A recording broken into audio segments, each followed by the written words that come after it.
हाय।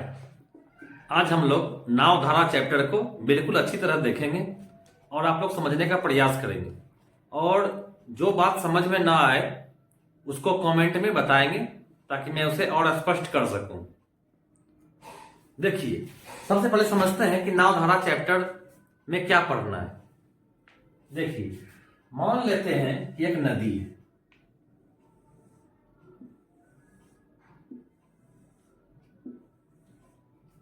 एक नदी है। इस नदी का वेग जो है ये है 2 किलोमीटर प्रति घंटा।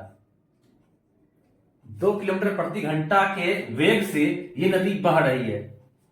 अब कोई व्यक्ति इसमें 8 किलोमीटर प्रति घंटा के चाल से तैर सकता है, वो इसमें आ गया। क्या बोले, ध्यान से सुनिएगा। यह है नदी जो बह रही है 2 किलोमीटर प्रति घंटा की चाल से और इसमें कोई व्यक्ति जो 8 किलोमीटर प्रति घंटा की चाल से तैर सकता है वो आ गया है। अब देखिए होता क्या है, जब ये व्यक्ति इधर जाएगा, जिस ओर नदी बह रही है उधर अगर ये व्यक्ति जाएगा तो चाल क्या होता है, चाल जुट जाता है। तब चाल हो जाएगा 8 और 2 जुटकर हो जाएगा 10। तब चाल हो जाएगा 10 किलोमीटर प्रति घंटा। लेकिन यही व्यक्ति अगर धारा के विरुद्ध, देखिए धारा इधर बह रही है ना, नदी इधर बह रही है और ये व्यक्ति इधर तैरने का प्रयास करेगा तो चाल क्या होगा, इसमें ये क्षति पहुंच जाएगा, यानी इसमें ये कम हो जाएगा, यानी 8 में 2 घटा देंगे, हो जाएगा 6 किलोमीटर प्रति घंटा। उम्मीद है कि आप इस बात को समझे होंगे। अगर आप इस बात को समझे होंगे तो जो आगे बताया जाएगा उसको भी आप समझ जाएंगे।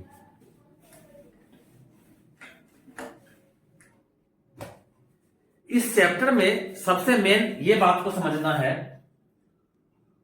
यहां लिखते हैं 0, यहां लिखते हैं प्लस और यहां लिखते हैं माइनस। अगर आप इस बात को समझ जाते हैं तो फिर पूरा चैप्टर में कुछ नहीं रह जाता है। देखिए, ये 0 मतलब हो गया शांत जल में चाल। अभी जो व्यक्ति था उसका चाल क्या था, 8 किलोमीटर प्रति घंटा था। और देखिए तो प्लस मतलब धारा के दिशा में, प्लस मतलब होता है धारा के दिशा में। क्यों? क्योंकि चाल जुटता है धारा की दिशा में। तो 8 और ये जो धारा का वेग था क्या था, 2 था, तो 8 2 क्या होगा, 10।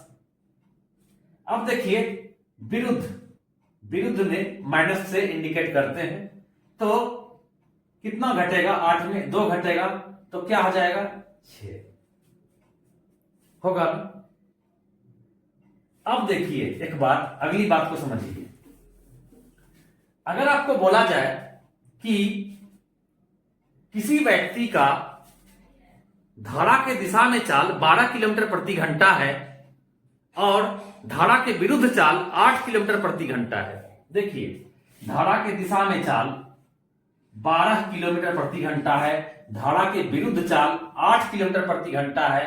तो अगर आपसे पूछ दे कि शांत जल में चाल क्या होगा, तो शांत जल में चाल निकालने के लिए क्या करते हैं, ये दोनों के बीच में जो होगा वही शांत जल में चाल होगा। 8 और 12 के बीच में क्या होता है, 10 होता है, तो यही हो जाएगा शांत जल में चाल। और अगर आपको समझ में ना आए तो आप क्या करेंगे, ये दोनों को जोड़ के 2 से भाग दे देंगे, यानी इसका औसत निकाल देंगे।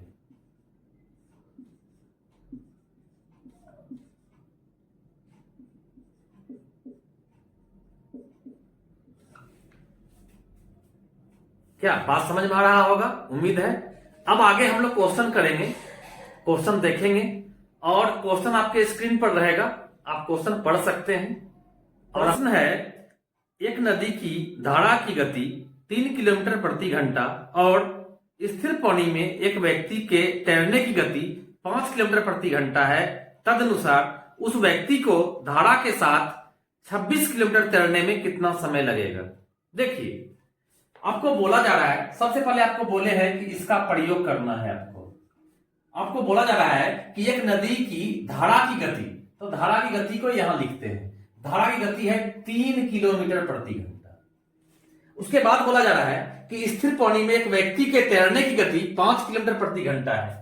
तो स्थिर पानी में कोई व्यक्ति तैर सकता है 5 के चाल से। तो स्थिर पानी में जो तैरता है उस समय ना ही उसको कुछ हेल्प करता है ना ही कोई क्षति पहुंचाता है, इसीलिए शून्य के पास इसको लिखते हैं। यानी ये इसका अपना गति है और ये है धारा का वेग, है ना। तो आप देखिए यहां बोला जा रहा है कि उस व्यक्ति को धारा के साथ 26 किलोमीटर तैरने में कितना समय लगेगा। तो देखिए धारा के साथ चाल क्या होगा, देखिए तो 5 3 8, धारा के साथ चाल क्या हो जाएगा 8 किलोमीटर प्रति घंटा वो चल सकता है धारा के साथ। और जाना कितना है, कितना दूरी तय करना है 26 किलोमीटर। इसका मतलब हमको निकालना है कितना समय लगेगा, तो समय बराबर होता है दूरी बटे चाल, होता है ना। तो दूरी कितना जाना है 26। किस चाल से जाना है, चाल तो हमको 8 से जाना है। क्यों, क्योंकि हमको धारा के साथ जाना है 26 किलोमीटर। तो धारा के साथ वेग क्या हो जाएगा 8 हो जाएगा ना, क्योंकि 5 और 3 8 हो गया ना। तो देखिए इसको 8 से भाग लगाएंगे। अब देखिए ये काटेंगे तो 13, ये हो जाएगा 4। अब जब इसको 4 तिया 12, 3 पूर्णांक 1/4 घंटा हो जाएगा इसका आंसर। अगला क्वेश्चन देखते हैं। अगला प्रश्न देखिए, अगला प्रश्न है एक लड़का स्थिर पानी में 10 किलोमीटर प्रति घंटा की गति से तैर सकता है। तो स्थिर पानी में 0 के पास लिखेंगे, चाल है 10 दिया हुआ, और बोल रहा है कि तदनुसार यदि पानी में धारा की गति 5 किलोमीटर प्रति घंटा है। धारा की गति क्या है 5, धारा की गति है 5 है। अब क्या बोल रहा है, बोल रहा है तो लड़के को 60 किलोमीटर तक तैरने में कितना समय लगेगा। बोल रहा है यदि पानी में धारा की गति 5 किलोमीटर प्रति घंटा हो तो लड़के को 60 किलोमीटर तक तैरने में कितना समय लगेगा। अब इसका ऑप्शन देखिए, ऑप्शन बड़ा अजीब दिया हुआ है। पहला ऑप्शन है धारा के विरुद्ध 4 घंटे में, धारा के साथ 12 घंटे में, धारा के विरुद्ध 6 घंटे में, धारा के साथ 4 घंटे में। यानी हर कंडीशन में इसको चेक करना पड़ेगा। तो देखिए 10 5 15 हो जाएगा चाल, इधर जब दिशा में जाएंगे, धारा की दिशा में जाएंगे तो, और इधर चाल क्या हो जाएगा 5 किलोमीटर प्रति घंटा हो जाएगा चाल, क्योंकि इधर 10 में 5 जुटा तो 15 हो गया, और इधर जो है 10 में 5 घटा तो 5 हो गया। तो देखिए जाना कितना दूर है 60 किलोमीटर। 60 किलोमीटर यदि हम जाते हैं दिशा में तो क्या होगा 15 से भाग लगाइए, देखिए तो 4 घंटा लगेगा ना। यदि यही 60 किलोमीटर हम विरुद्ध में जाएंगे तो 5 के साल से जाएंगे तो क्या लगेगा 12 घंटा लगेगा ना। अब देखते हैं ऑप्शन में क्या बोल रहा है। बोल रहा है धारा के विरुद्ध 4 घंटा। पहला ऑप्शन क्या है, धारा के विरुद्ध 4 घंटा, धारा के विरुद्ध तो 12 घंटा लग रहा है, तो ये आंसर नहीं होगा। बोल रहा है धारा के साथ 12 घंटा, धारा के साथ तो 4 घंटा लग रहा है, ये भी नहीं होगा। बोल रहा है धारा के विरुद्ध 6 घंटा, तो ये तो नहीं होगा क्योंकि 12 घंटा लग रहा है विरुद्ध में। बोल रहा है धारा के साथ 4 घंटा, तो ये ऑप्शन सही है, यही आंसर होगा कि धारा के साथ अगर हम जाते हैं 60 किलोमीटर 15 के चाल से तो 4 घंटा लगता है। यानी इसका आंसर होगा डी, 4 घंटा धारा के साथ, यही इसका आंसर हो जाएगा। अगला प्रश्न देखते हैं।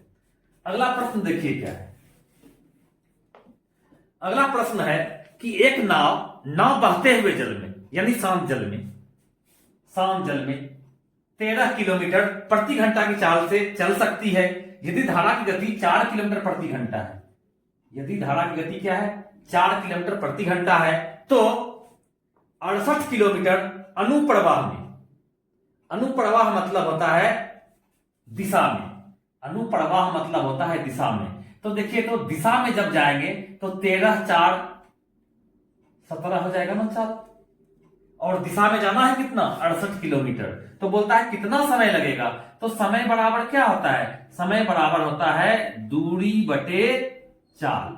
दूरी जाना है कितना, दूरी जाना है हमको 68 किलोमीटर, और किस चाल से जाना है, क्योंकि हमको अनुप्रवाह में जाना है। अनुप्रवाह का मतलब हो गया धारा की दिशा में जाना है। तो देखिए तो 17 से इसको भाग लगाइए तो 4, यानी 4 घंटा का समय लगेगा। अगला क्वेश्चन देखते हैं हम लोग। अगला प्रश्न बोलता है कि एक नाव स्थिर जल में 13 किलोमीटर प्रति घंटा की चाल से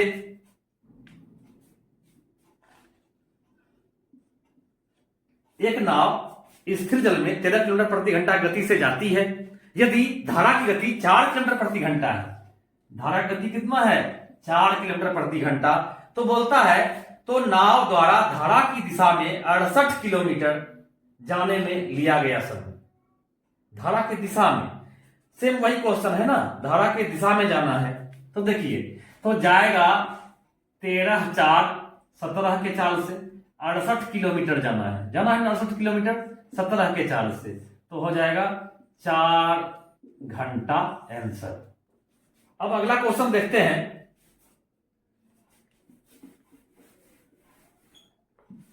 बोलता है कि यदि स्थिर जल में नौका की गति 20 किलोमीटर प्रति घंटा है, स्थिर जल में गति क्या है 20 किलोमीटर प्रति घंटा बोल रहा है, और धारा की गति 5 किलोमीटर प्रति घंटा है। धारा की गति कितना है 5 किलोमीटर प्रति घंटा है। धारा की गति के साथ 100 किलोमीटर प्रति घंटा 100 किलोमीटर की यात्रा करने में नौका को कितना समय लगेगा। यानी हमको जाना है 100 किलोमीटर और जाना है धारा की दिशा में, यहां लिखा हुआ है। तो धारा की गति के साथ यानी धारा की दिशा बढ़ रही है, उधर जाना है 100 किलोमीटर। तो देखिए तो धारा की दिशा में चाल क्या हो जाएगा 20 5 25, यानी 100 किलोमीटर जाना है 25 के चाल से, तो समय बराबर होता है दूरी बटे चाल। दूरी कितना है 100 और चाल क्या है 25, तो देखिए तो लग जाएगा कितना समय, लग जाएगा 4 घंटा, इसका आंसर हो जाएगा। उम्मीद है कि आप लोग को समझ में आ रहा होगा। अब क्वेश्चन को आगे बढ़ाते हैं। देखिए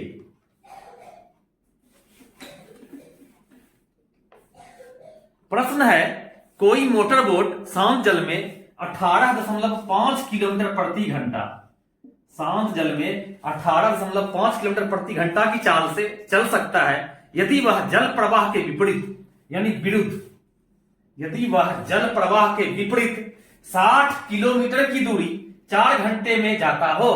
इसका मतलब 60 किलोमीटर 4 घंटा में जा रहे हैं तो दूरी बटे समय यानी चाल निकल जाएगा ना। चाल क्या निकला 15, विरुद्ध में चाल ये निकला है ना, विरुद्ध में चाल क्या निकला 15 किलोमीटर प्रति घंटा, और दिशा ये आपका शांत जल में चाल क्या था 18.5 था।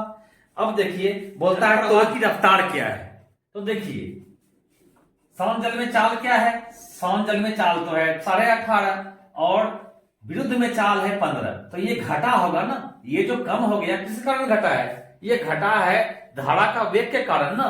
तो ये कितना घटा है वो देखिए, ये 3.5 घटा है ना, इससे ये कितना कम है 3.5, यानी यही हो जाएगा इसका आंसर 3.5 किलोमीटर प्रति घंटा, यही है धारा का वेग। चलिए अगला क्वेश्चन देखते हैं हम लोग।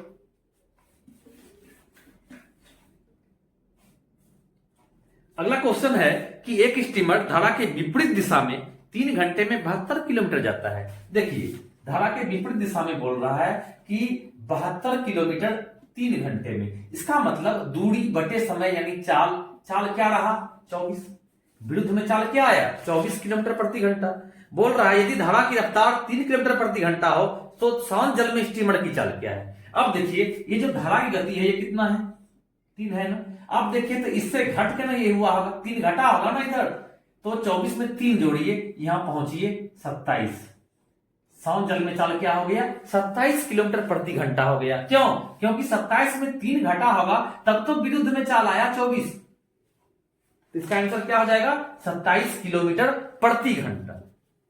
अब अगला क्वेश्चन देखेंगे हम लोग। अगला प्रश्न है शांत जल में एक नाव की गति 8 किलोमीटर प्रति घंटा है। शांत जल में एक नाव की गति कितना है 8 किलोमीटर प्रति घंटा, और धारा की गति 2 किलोमीटर प्रति घंटा है। धारा की गति 2 किलोमीटर प्रति घंटा है। तो धारा के प्रतिकूल जाने में, प्रतिकूल मतलब विपरीत जाने में, धारा के प्रतिकूल मतलब होता है विपरीत, तो 8 में 2 घटेगा तो 6 हो जाएगा ना चाल। धारा के प्रतिकूल या धारा के विपरीत चाल क्या होगा 6 किलोमीटर प्रति घंटा। बोल रहा है कि तो धारा के प्रतिकूल जाते हुए 2 घंटे में नाव कितनी दूरी तय करेगी? आप देखिए तो 6 किलोमीटर प्रति घंटा, मतलब 6 किलोमीटर 1 घंटा में, तो 2 घंटा में कितना? 2 घंटा में जाएगा कितना? 12 किलोमीटर आंसर। आगे देखिए, प्रश्न है, एक व्यक्ति अपनी यात्रा के प्रतिकूल 16 किलोमीटर प्रति घंटे की दर से और धारा के अनुकूल 28 किलोमीटर प्रति घंटे की दर से करे तो उसकी वास्तविक चाल क्या है? देखिए, प्रतिकूल, प्रतिकूल मतलब होता है धारा के विपरीत, यानी हो जाएगा चाल दिया है 16 किलोमीटर प्रति घंटा, धारा के विपरीत प्रतिकूल। और अनुकूल, अनुकूल मतलब होता है धारा की दिशा में, तो ये चाल दिया है 28 किलोमीटर प्रति घंटा। तो बोलता है उसकी वास्तविक चाल क्या है? वास्तविक चाल यानी शांत जल में चाल बोल रहा है ना। तो देखिए तो ये दोनों के बीच में जो चाल होगा वही ना होगा शांत जल में चाल। क्यों? क्योंकि ये धारा की दिशा में चाल दिया है और ये धारा के विपरीत चाल दिया हुआ है, तो ये शांत जल में चाल जो है ये दोनों के बीच में जो चाल होगा वही होगा। क्यों? क्योंकि इधर जो है जो जुटा होगा, जो बढ़ा होगा धारा का वेग, वही इधर क्या हो गया होगा? घट गया होगा। तो दोनों के बीच में क्या होगा? आपको तो बताए हैं निकालने के लिए ना। तो क्या करेंगे? दोनों को जोड़ के 2 से भाग दे देंगे। तो देखिए इसको जब जोड़ेंगे तो क्या होगा? 44, 2 से भाग देंगे तो आ जाएगा 22 किलोमीटर प्रति घंटा इसका आंसर हो जाएगा। इसलिए होगा क्योंकि देखिए यहां पर इससे ये 6 घटा है और इधर 6 बढ़ा है, यानी धारा का वेग 6 है ना। तो लेकिन यहां आंसर क्या हो जाएगा? 22 किलोमीटर प्रति घंटा, क्योंकि बोल रहा है उसकी वास्तविक चाल क्या है। अगला क्वेश्चन देखेंगे अब। अगला क्वेश्चन है, अगला प्रश्न है, एक व्यक्ति 1 किलोमीटर की दूरी को धारा की दिशा में 10 मिनट में, अब देखिए धारा की दिशा में 1 किलोमीटर की दूरी 10 मिनट में, तो देखिए बात समझिए, जब 10 मिनट में 1 किलोमीटर तो 60 मिनट में कितना? 60 मिनट जो है वो 10 मिनट का 6 गुना है ना। तो 60 मिनट में 6 किलोमीटर जाएगा ना, क्योंकि 6 मिनट, क्योंकि 10 मिनट में 1 किलोमीटर, 10 मिनट में 1 किलोमीटर, इसीलिए 60 मिनट में 6 किलोमीटर। तो ये चाल निकल गया ना दिशा में। और बोल रहा है धारा के विपरीत दिशा में 30 मिनट में, धारा के विपरीत दिशा में 30 मिनट में तय करता है कितना दूरी? यही 1 किलोमीटर, यानी 30 मिनट में 1 किलोमीटर यानी 60 मिनट में 2 किलोमीटर। तो ये चाल निकल गया ना 2 किलोमीटर 1 घंटा में। अब क्या बोल रहा है? अब बोल रहा है तो धारा की गति क्या है? तो देखिए ये दोनों के बीच क्या है? 4 है ना, ये हो गया शांत जल में 4। तो यहां जुटा क्या या यहां घटा क्या? 2 बढ़ा है इधर, या इधर क्या हुआ है? 2 घटा है। तो यही ना धारा का वेग होता है। धारा का वेग ही तो जुटता है और इधर घट जाता है ना, यानी धारा का वेग है 2 किलोमीटर प्रति घंटा। ये होगा आंसर। अगला क्वेश्चन देखते हैं। अगला क्वेश्चन बहुत ही महत्वपूर्ण है, इस पर विशेष ध्यान दीजिएगा। बोला जा रहा है एक नौका बी से ए तक उधर प्रवाह, देखिए बी से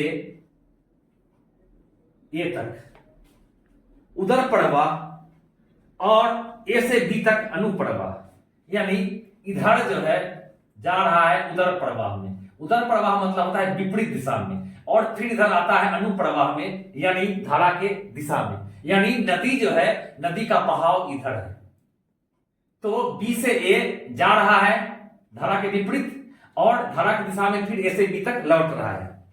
बोल रहा है 3 घंटे में चलती है। टोटल टाइम कितना लगा? टोटल टाइम लगा 3 घंटा। बोलता है यदि स्थिर पानी में नौका की चाल 9 किलोमीटर प्रति घंटा हो, देखिए स्थिर पानी में नौका की चाल क्या है? 9 किलोमीटर प्रति घंटा, और बोलता है धारा की चाल है 3 किलोमीटर प्रति घंटा। 3 किलोमीटर प्रति घंटा, इसका मतलब 9 3 12 हो जाएगा धारा की दिशा में चाल, और धारा के विपरीत चाल क्या होगा? 9 में 3 घट जाएगा, यानी हो जाएगा 6 किलोमीटर प्रति घंटा। ये होगा विपरीत में चाल। अब क्या बोल रहा है? बोल रहा है ए और बी के बीच की दूरी क्या है? हम मान लेते हैं ये बीच की दूरी है x। कितना है? x kilometre. तो देखिए तो जाने में ये x किलोमीटर जाने में क्या लगा था? x kilometre. ये जो गए थे हम किस चाल से गए थे? उधर जो गए थे ये था विरुद्ध में ना, विरुद्ध में जा रहे थे ना इधर, तो विरुद्ध में चाल क्या है? 6। तो दूरी बटे चाल ये क्या आया? समय आया।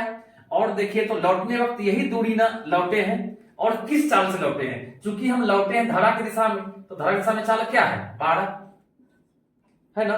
तो ये दूरी बटे चाल समय, धारा के विपरीत जाने का समय ये, और ये दूरी बटे चाल ये धारा की दिशा में आने का समय, और कुल समय कितना लगा है? कुल समय लगा है 3 घंटा। आपका क्वेश्चन बोला है ना, यही इक्वेशन बनाओ ना।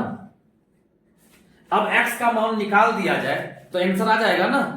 तो क्या करेंगे? देखिए तो इसका एलसीएम क्या होगा? इसका एलसीएम हो जाएगा 12।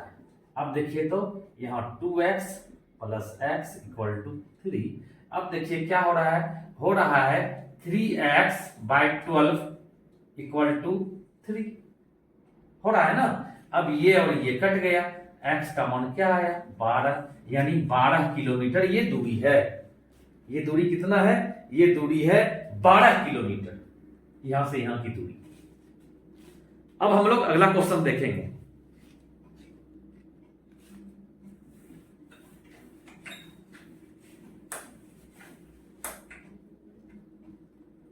अगला क्वेश्चन है, एक व्यक्ति 6 किलोमीटर प्रति घंटा पर डाउन स्ट्रीम में, यानी धारा के दिशा में, डाउन स्ट्रीम मतलब होता है धारा की दिशा में, 6 किलोमीटर प्रति घंटा, और बोल रहा है कि 2 किलोमीटर प्रति घंटा अप स्ट्रीम में, 2 किलोमीटर प्रति घंटा अप स्ट्रीम में। आप यहां देखिए दोनों के बीच में क्या है? 4। ये हो जाएगा ना समजल में चाल, और धारा का वेग क्या हो जाएगा? 2 इधर बढ़ा है या इधर 2 घटा है, ये धारा का वेग होगा कि नहीं? और ये समजल में चाल होगा। तो क्या पूछ रहा है? क्वेश्चन पूछ रहा है स्थिर जल में उसकी गति बताइए। तो स्थिर जल में तो गति निकाल चुके हैं, 4 किलोमीटर प्रति घंटा, तो 4 किलोमीटर प्रति घंटा इसका आंसर हो जाएगा। उम्मीद है आप लोगों को समझ में आ रही होगी। अगर आपको समझ में ना आ रहा हो तो कमेंट जरूर कीजिएगा, और मेरे चैनल को यदि आप सब्सक्राइब नहीं किए हैं तो सब्सक्राइब कर लीजिएगा। हर चैप्टर को जो है पार्ट बाय पार्ट में आपको दिया जाएगा। अब देखिए अगला क्वेश्चन, अगला प्रश्न है,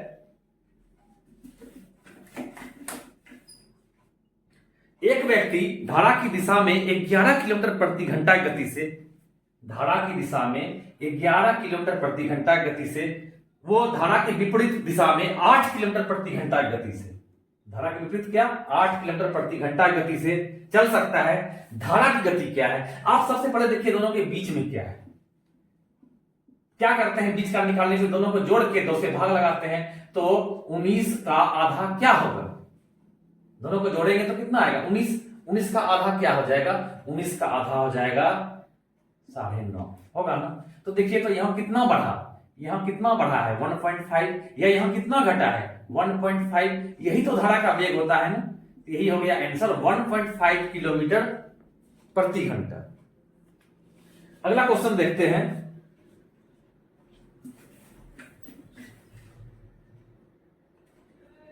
अगला क्वेश्चन है, एक व्यक्ति धारा के विपरीत 14 किलोमीटर और धारा के दिशा में 28 किलोमीटर तैरता है, और प्रत्येक बार उसे 5 घंटे का समय लगता है। अब देखिए धारा के विपरीत तैरता है वो 16 किलोमीटर, और धारा की दिशा में तैरता है कितना?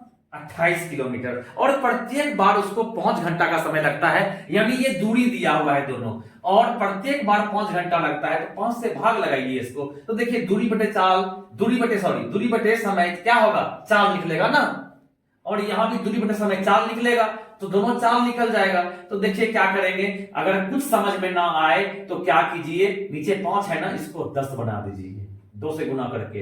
अब ऊपर भी 2 से गुना किए 32 हो गया, इधर भी 5 को 10 बना लिए, 28 को 2 से गुना किए तो 56 हो गया। अब देखिए 3.2 5.6 ये चाल निकल गया। ये निकला विपरीत में चाल, और ये निकला दिशा में चाल। निकला कि नहीं? क्यों? क्योंकि दूरी बटे समय यानी चाल, दूरी बटे समय यानी चाल, ये है दिशा में चाल और ये है विरुद्ध में चाल। अब आपसे पूछा क्या जा रहा है? अब आपसे पूछा जा रहा है प्रश्न कि धारा की गति क्या है। आप देखिए समान जल में चाल कैसे निकलेगा? समान जल में चाल, ये दोनों को जोड़ के 2 से भाग लगाते हैं ना, तो जोड़ने से क्या आता है? देखिए तो 8.8 आता है ना, जोड़ने से 8.8 आता है। इसको 2 से भाग लगाएंगे, यानी आ जाएगा 4.4। ये हो गया समान जल में चाल। हो गया ना, शाम जल में चाल। तो देखिए तो इधर कितना बढ़ रहा है 1.2, ये इधर कितना घट रहा है 1.2, यही तो होता है धारा का वेग, होता है ना, यानी 1.2 किलोमीटर प्रति घंटा इसका आंसर हो जाएगा, 1.2 किलोमीटर प्रति घंटा। अब अगला क्वेश्चन देखते हैं।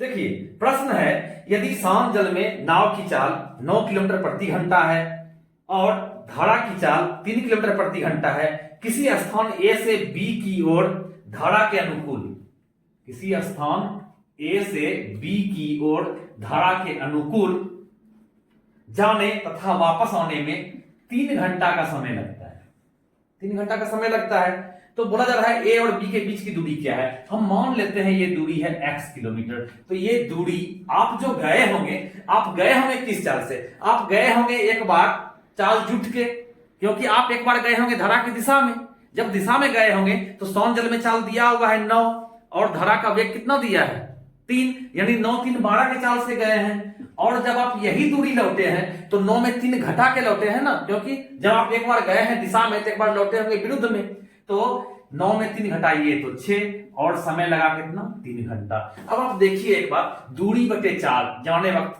क्या निकला समय निकला, दूरी बटे चाल यानी समय, जाने वक्त का समय, और ये लौटने वक्त का समय दूरी बटे चाल है ना। तो ये भी हो गया समय, ये भी समय, और कुल समय लगा है कितना 3 घंटा लगा है। अब इसको सॉल्व कर दीजिए, देखिए 12 हो जाएगा एलसीएम इसका, यहाँ x और यहाँ हो जाएगा 2x इक्वल टू हो जाएगा 3। अब देखिए तो क्या होगा, 3x का मान हो जाएगा 3 इंटू 12, 3 कट गया, x का मान 12, यानी वो दूरी जो था ए से बी का बीच की दूरी जो है वो है आपको 12 किलोमीटर।